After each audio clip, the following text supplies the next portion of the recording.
Diana லூசு கூமுட்டை, என்னை பார்த்தால் அப்படியா தெரியுது? என்னோட கையில் என்ன இருக்கு?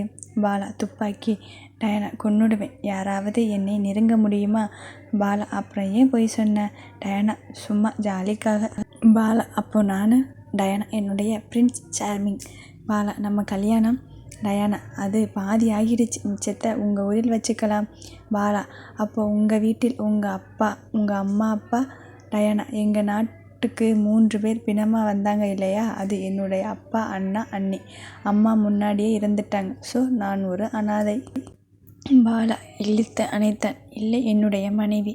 டயானா எப்படி உங்கள் ஃப்ரெண்டுக்கிட்ட சொல்லுவது? உங்கள் ஃப்ரெண்டு பார்த்து வச்ச பொண்ணு அழகாக இருப்பாளா? பாலா ரொம்ப அழகு, ரோஜா பூ போல. அவளுடைய சிரிப்பு உலகில் இருக்கும் மொத்த இசையும் சேர்த்தது போல இனிமையாக இருக்கும். அவளுடைய விரலை தொட்டால் உடல் சிலிர்க்கும். சந்தோஷ பொக்கிஷம். கடவுள் பூமியில் வாழ படைத்த தேவதை அவள். டயானா முகத்தை தூக்கி வைத்து கொண்டு சோகமாக, என்னை விட அழகா? பாலா ஆமாம்.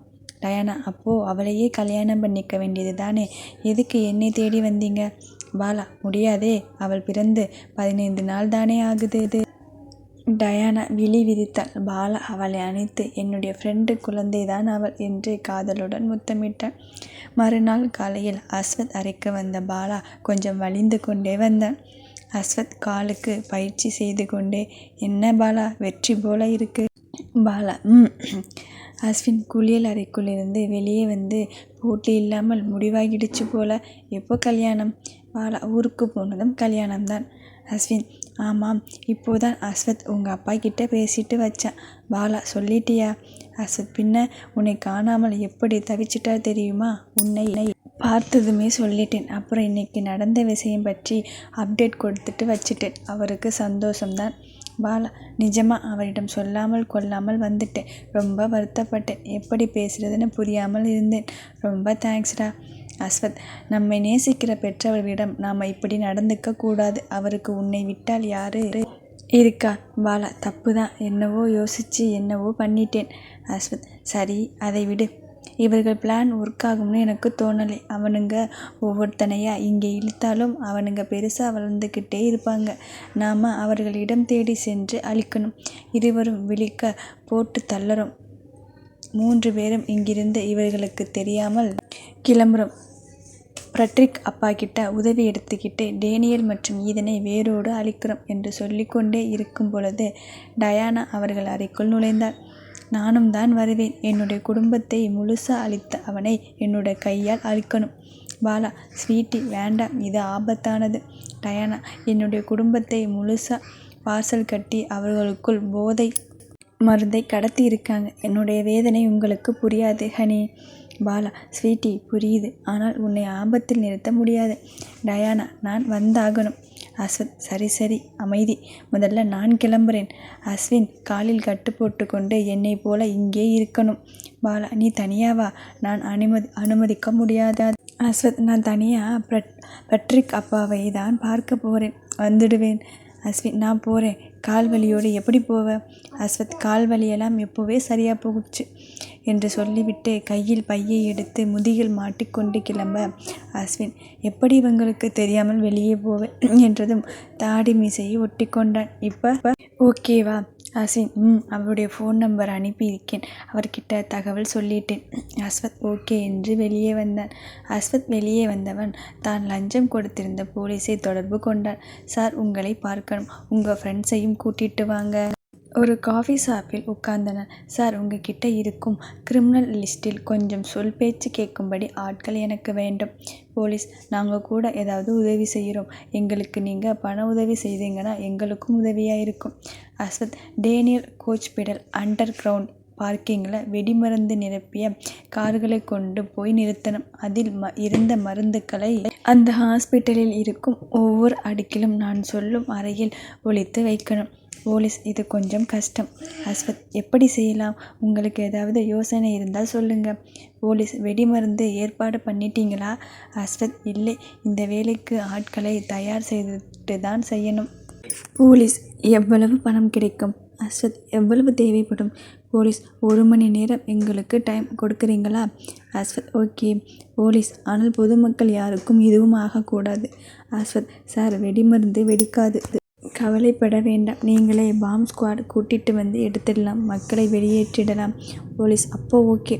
அஸ்வத் பக்கத்தில் இருந்த பார்க்கில் அமைதியாக அமர்ந்திருந்தான். அஸ்வின், ஃப்ளைட் ஏறிட்டியா? அஸ்வத், இன்னும் கொஞ்ச நேரத்தில் ஏறிடுவேன். அஸ்வின், பார்த்து பத்திரம். சிட்னியில் அப்பா ஆட்கள் உனக்காக காத்திருப்பாங்க.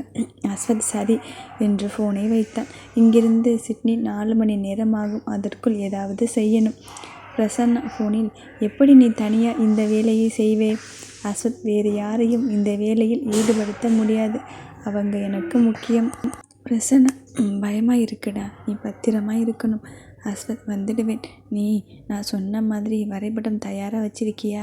பிரசன்னா, உன்னுடைய ஃபோனுக்கு அனுப்புகிறேன். மற்ற எல்லாமே நீ சொன்னபடி தயாராக இருக்கு. நீ இருக்கும் இடத்தில் வந்து ஆட்கள் நிற்பார்கள். அஸ்வத் சரி என்று ஃபோனை வைத்தான். தன்னுடைய ஃபோனில் பிரசன்னா அனுப்பவிருக்கும் ஹாஸ்பிட்டல் வரைபடத்திற்காக காத்திருந்தான். அவன் கட்டிடக்கலையில் இருப்பதால் வேதா டேனியலின் ஹாஸ்பிட்டலில் இருக்கும் பொழுது அந்த ஹாஸ்பிட்டல் முழுவதும் சுற்றி அங்கிருந்த 20 அடுக்குகளையும் மனதுக்குள் மனப்பாடமாக வைத்திருந்தான். அதை அப்படியே சொல்லி ரெக்கார்ட் செய்து பிரசன்னாவிற்கு அனுப்பியிருந்தான்.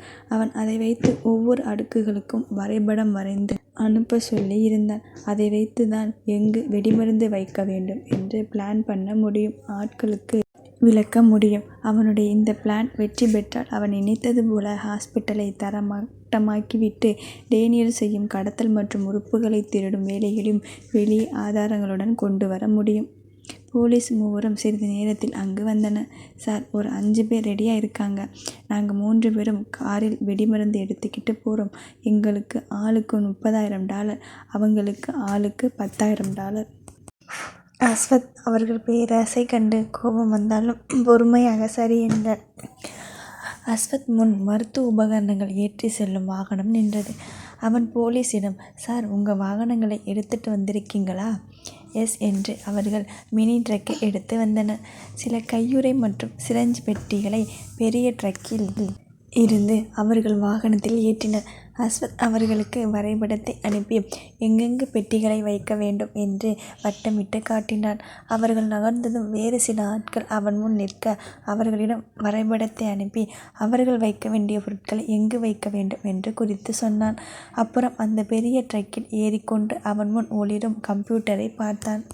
போலீஸ் எடுத்து செல்லும் பொருட்களில் 30 சிறிய வகை கேமராக்களும் சில ஆடியோ ரெக்கார்ட் செய்யும் சிறிய வகை கருவிகளும் இருந்தன. அஸ்வத் அனுப்பிய ஆட்கள் நிஜமான வெடிமருந்தை எடுத்து சென்றனர். கொஞ்ச நேரத்தில் வேலை முடிந்தது என்று கம்ப்யூட்டரில் சிக்னல் வர அஸ்வத் ஃபோனை கையில் எடுத்தான். டேனியலுக்கு ஃபோன் செய்து அவன் ஃபோன் எடுக்க காத்திருந்தான். அஸ்வத் தன்னுடைய ஆட்கள் அந்த குளோவ்ஸ் மற்றும் சிரஞ்ச் எடுத்து சென்ற பெட்டிகளில் கேமராவும் வாய்ஸ் ரெக்கார்டுகளும் அஸ்வத்துக்கு தேவையான இடத்தில் ஒவ்வொரு ஃப்ளோரிலும் வைத்து விட்டபடியால் அங்கு நடப்பதை கண்காணிக்க முடிந்தது. மற்ற சில இடங்களில் கசோலின் வைத்து அது ரிமோட் மூலம் நெருப்பு பிடிக்க ஏற்பாடு செய்து வைத்திருந்தான். தன்னுடைய பிளான் சுமூகமாக நடந்து கொண்டிருந்தபடியால் அடுத்து தன்னுடைய யோசனையை செயல்படுத்த எண்ணி ஃபோனில் டேனியலை மிரட்ட டயல் செய்தான். ஹலோ டேனியல், தம்பி, நீ தப்பு பண்ணிட்ட. Daniel, who are you? Ashwath, கவலைப்படாதே, நீ உயிரோடு இருந்தேன்னா நிச்சயமாக என்னை தெரிந்து கொள்வாய். அப்புறம் என்னையே நினச்சிட்டு இருப்ப, மறக்கவே மாட்டேன். அதனால் இப்போ நான் யாருன்னு தெரிஞ்சிக்க அவசியம் இல்லை. இன்னும் கொஞ்ச நேரத்தில் உன்னோட ஹாஸ்பிட்டலுக்கு வெடிகுண்டு மிரட்டல் வரும்.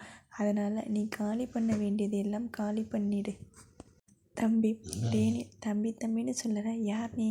அஸ்வத், ரொம்ப முக்கியம். தம்பின்னு சொன்னேன்னா நான் உனக்கு அண்ணன்னு அர்த்தம். சீக்கிரம் புரிஞ்சுக்குவ. ஒரு சின்ன குழு தருகிறேன்.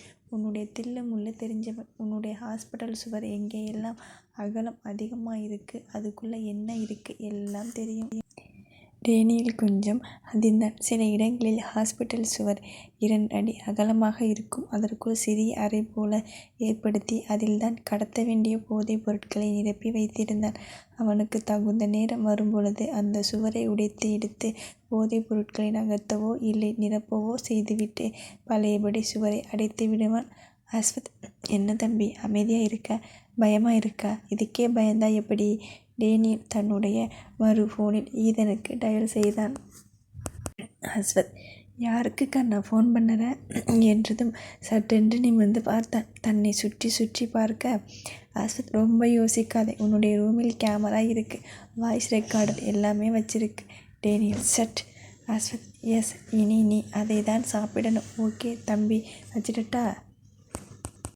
அஸ்வத் ஃபோன் வைத்த அடுத்த நொடி, சார் நம்ம ஹாஸ்பிட்டலில் வெடிகுண்டு வச்சிருக்காங்களாம், உடனே பேஷண்ட் எல்லாம் வெளியேற்றணும்னு ஆர்டர்.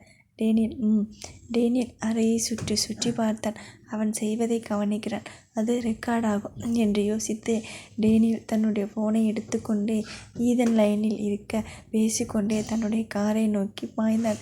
காரை எடுத்துக்கொண்டு வேகமாக வெளியேற அஸ்வத் முதல் கட்டளையை பிறப்பித்தான். டேனியல் கார் பிடித்து எரிந்தது. ஈதன் பேசிக்கொண்டிருக்கும் பொழுதே அவனுடைய சித்தப்பா கதறல் கேட்டு அதிர்ந்தான். ஈதன் ஹாஸ்பிட்டல் ஃபோன் செய்ய ஹாஸ்பிட்டல் நிலவரம் தெரிந்து தன்னுடைய ஃபேக்டரி விட்டு வெளியே வந்தான். அவசரமாக ஹாஸ்பிட்டல் நோக்கி விரைந்தான். அங்கு அவசரமாக பேஷண்ட் எல்லாம் வெளியேறி கொண்டிருக்க ஈதன் சில முக்கிய அறைக்குள் சென்றான். அஸ்வத் அவனுடைய நடவடிக்கைகளை பார்த்து கொண்டிருந்தான். முதலில் சித்தப்பா அறைக்கு சென்று அந்த சுவரை தட்டினான். அப்புறம் ஆபரேஷன் தியேட்டர் நுழைந்தான். அப்புறம் ஒவ்வொரு அடுக்காக ஒரு சில அறைக்குள் மட்டும் சென்றான். அஸ்வத் அவன் நுழைந்த அறைகள் எல்லாவற்றையும் குறித்து கொண்டு கிளம்ப ஆயத்தமாக அஸ்வின் ஃபோன் வந்தது. டேய், சிட்னி ரீச் ஆகிட்டியா? அஸ்வத் இல்லை, ஒரு சின்ன கேம் போயிட்டு இருக்கு. அஸ்வின் நடுங்கினான். டேய், விளையாடாதே. அஸ்வத் நீ என்ன பண்ணு, டாக்டர் ரிச்சர்ட் கிட்ட என்னுடைய தகவலை சொல்லிடு. அஸ்வின் என்னடா? அஸ்வத் சில வரைபடங்கள் அனுப்புகிறேன், அதில் சில குறிப்பு வச்சிருக்கேன். அந்த இடத்தில் எல்லாம் டேனியல் குற்றவாளின்னு கண்டுபிடிக்க ஆதாரம் இருக்குது. இன்னும் 1 மணி நேரம்தான் டைம். அஸ்வத் நீ எதுவும் ஆபத்தில் மாட்டிக்காதே. அஸ்வத் உங்கள் மெயிலில் டீட்டெயில் இருக்கும், சரியாக 1 மணி நேரம், இல்லைன்னா அவங்களுக்கு எதுவும் கிடைக்காது. ஃபோனை கட் செய்தான். அஸ்வின் பதறினான். பாலா அஸ்வத் சொல்லிய விவரங்களை ரிச்சர்ட்டுக்கு எடுத்து சென்றான். ரிச்சர்ட் நான்சென்ஸ் அஸ்வத், முதல்ல இவங்களை ரூமில் இருக்க சொல்லி பாதுகாப்பு போடுங்க என்று அஸ்வத் பாலாவை காட்டினான். அஸ்வத் அடுத்த 10 நிமிடங்களில் அந்த வெடிகுண்டு மிரட்டல் இருந்த ஹாஸ்பிட்டல் முன் நின்றான். வெளியே போலீஸ் காவல் இருந்தது. அஸ்வத் முன்னேற முயன்றவனை தடுத்தனர். சார், உள்ளே போகக்கூடாது.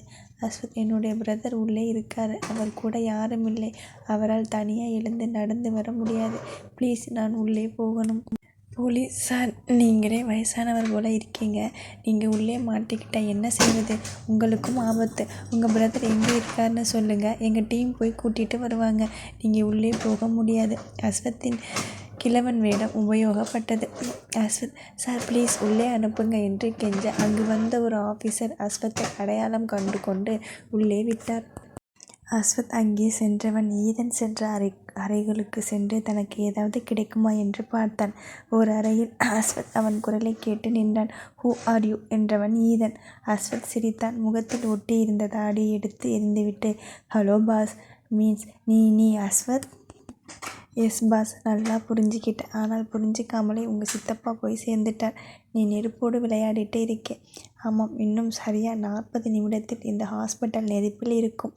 ஹே நீ என்று அவனை நெருங்கி எட்டி உதைக்க அஸ்வத் ஒதுங்கி அவன் முகத்தில் குத்தினான். அவனை குப்புற புரட்டி போட்டு மிதித்து, நீ கை வைக்கும் முன் யார் மேல் கை வைக்கிறேன்னு யோசித்து வைக்கணும். எல்லா வெளிநாட்டுக்காரனும் நீ செய்கிறதை கேள்வி கேட்காமலே இருப்பான்னு நினைப்பது தப்பு. என்னுடைய குடும்பத்தின் மேல் கை வச்சுட்டு நீ உயிரோடு இருப்பேன்னு நினச்சதும் தப்பு. நான் உங்களை எதிர்த்து கேள்வி கேட்க மாட்டேன், தரை மட்டமாக்கிடுவேன். டேய் விடுடா. எப்படி விடுறது? நீங்கள் எல்லாம் யோசித்து தான் இந்த வேலையை செய்கிறீங்களா? உனக்கு என்ன வேணும்? நிறைய வேணும். நான் இந்த விஷயத்தில் ஏகப்பட்ட செலவு செய்திருக்கேன். கிட்டத்தட்ட என்னுடைய 5 வருட வருமானத்தை போட்டு இருக்கேன். நான் செலவு செய்ததுக்கு ஒரு அமௌண்ட் எடுக்கணும், அதுக்கு தான் வந்தேன். டே அஸ்வத் ஈதன் கையை கட்டினான். உன்னுடைய ஆட்கள் உள்ளே வர முடியாது, நீ தனியாக மாட்டிக்கிட்ட. இப்போ எனக்கு ஒத்துழைப்பு தந்துதான் ஆகணும். முடியாது, என்னை பற்றி உனக்கு தெரியாது. அஸ்வத் சரி சொல்லு, கேட்டுக்கிறேன். உன்னை மாதிரி ஆட்கள் எனக்கு எலி மாதிரி, உன்னையும் துண்டம் போட்டுடுவேன். அறைக்கு வெளியே கதவு தட்டப்பட ஈதன் சிரித்தான். ஹஹஹா, என்னுடைய இடத்துல வந்து என்னையே மிரட்டுறியா? வந்துட்டாங்க பாரு. ஹலோ ஃப்ரெண்ட்ஸ், கதை பிடித்திருந்தால் லைக் பண்ணுங்கள், சப்ஸ்கிரைப் பண்ணுங்கள், கமெண்ட்